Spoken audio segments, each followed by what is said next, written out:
kiss for you.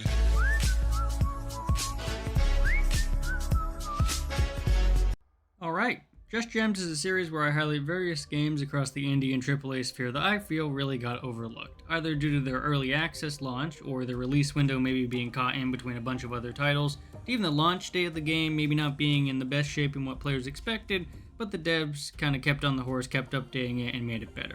There's really a lot of reasons why players don't kind of get into a game, and so I'm here to highlight why they should give these games a second look. First up is a game whose meager early access launch and heavy inspiration from Giants could have doomed it. But come 1.0, this title shows its potential and the players see it too. The launch of the game saw 50,000 players. At its peak compared to its early access, what's inspiration was pretty obvious. The devs really pushed through it to make this game something different. Today we're looking at Core Keeper.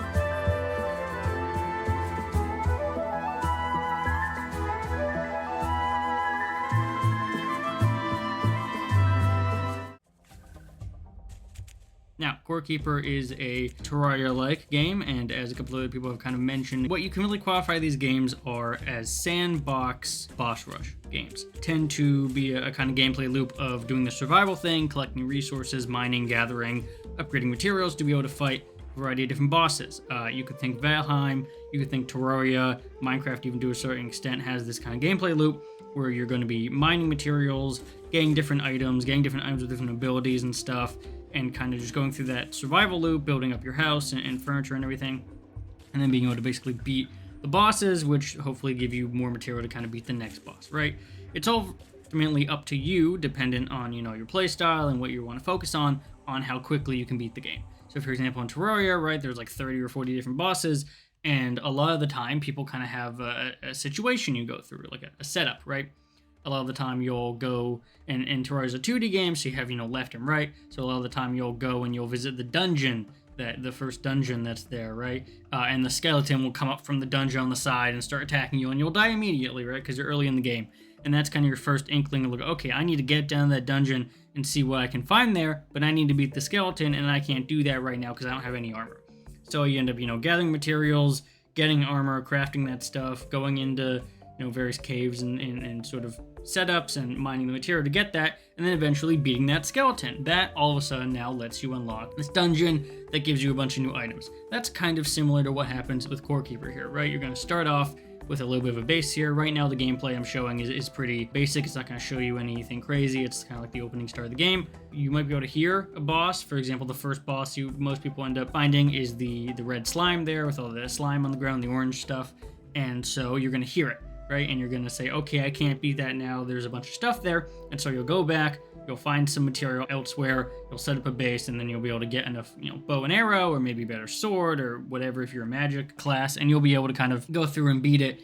And that boss will give you a couple of rewards that you can then use to eventually get, further along and get to the next boss. So that's kind of the gameplay loop if you're trying to really understand just at a basic level what Core Keeper is and kind of how it compares to the other ones. A couple of things I think really make Core Keeper stand out. It's focused on automation, so there's obviously, Terraria has automation, but it's not really a thing that you kind of need to look at or worry about. Core Keeper has a little bit more in-depth automation. There's portals that you can use to fast travel around the different locations. Terraria does have some stuff like that, but it comes kind of later on. Portals in this game come a little bit sooner. You have obviously the magic mirror from Terraria, basically an ability to go back to your last spawn point. There's obviously similar progression with things like bosses, but I think that similar progression is a benefit because it's what makes Terraria very addicting and very kind of methodical in that way, and so I think that's overall benefit that Core Keeper has that. The other thing I really enjoy is that Core Keeper has really nice music and sort of really good tone. I think obviously while something like Terraria might have really good music in some spots, I think generally speaking having the different music for the different biomes really sets a nice tone. Being able to use items from your chests, so that's something that Terraria also kind of does, but inherently since Terraria is 2D, you can only have it on the left and right. Even if it is a survival game, you don't have a ton of survival elements. You're not going to worry about your water intake or your health from various diseases or anything like that. It's not a very high intensity survival game. It's pretty low intensity, which is really nice. And so overall, these kind of elements just really make it a good experience, a nice experience. And I think also one, because a lot of the time, right, when you compare it to something like Terraria or Minecraft, these are very storied games with a lot of history, right? 10 plus years of updates a lot of the time. And so it can be quite overwhelming to, look up a guide or something and realize there's 4,000, 9,000 different items in the game and freak out, right? Or there's like 55 different bosses and all that.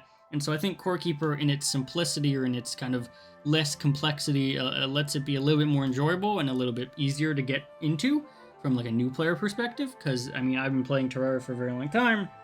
And, once you kind of get into it, you're all set. But starting out, you don't really know, okay, what's the overall experience going to be like, right? Am I doing something wrong, for optimization? And I think Core Keeper is really just a nice game to kind of just keep playing. You don't have to worry about like messing things up. You're not going to accidentally lock yourself out of content if you do something too early or do something too late. And so it's a very nice progression in that situation. Similar to other games like this, you have a lot of unique items and different play styles because of a class system. You can kind of like focus in the different skill trees. So you have like skills and they'll go into various different mini skill tree that you can associate points with, but you also have different play styles, right? You can decide to do magic primarily or decide to do more melee, and there's different weapons and stuff that support your style right there. There's also obviously a mod scene that is available, right? You can play with mods and some other mods that kind of change some things around if you're interested in that. But also, I just think the general polish and the game feel of the game is really nice. Like, I just kind of feel like if you're looking for a game like this, a survival game that is in that like Valheim or Terraria or Minecraft setting where you're going to be doing sandbox elements, getting that gear up and fighting these bosses in kind of whatever order you want, I think you're going to really like this game. And I think, as someone that is interested in these things and has played this a lot, I bought this game in early access because it was supposed to be like the next sort of evolution of that format. And it does do a lot of things that I think, well, it does, ape some inspiration from stuff. It is unique in its own right. The automation, the music, usability, and a lot of the quality of life features, and just the general polish. I think people kind of forget a lot of the time, like Terraria and Minecraft and Valheim. Well, Terraria and Minecraft had, 10 plus years of updates that they can rely on to kind of increase the game polish. And this game, while also having a long time, really feels like it's in a better spot than, let's say, Terraria was at this time, 2 years after its initial, release. Terraria's been a rough spot, for a while there, as it's trying to gather kind of like what its gameplay loop is. And so I think for the 1.0 at Core Keeper, we're in a really good spot. It doesn't need to kind of continue to be a live service almost in a way that Minecraft and Terraria have sort of become, where they need to do updates pretty frequently in order to get people engaged. It's not that kind of game. And so I feel like if you can just have a decent 40 hours or whatever with this game and then be done with it, I think that's a pretty healthy experience. The other thing that I think is pretty unique to this game is up to 8-player co-op. So you can join in a lobby, kind of, and you'll be able to join up with 8 other people, and they'll be able to do your world and everything else. You don't have to have a specific multiplayer instance.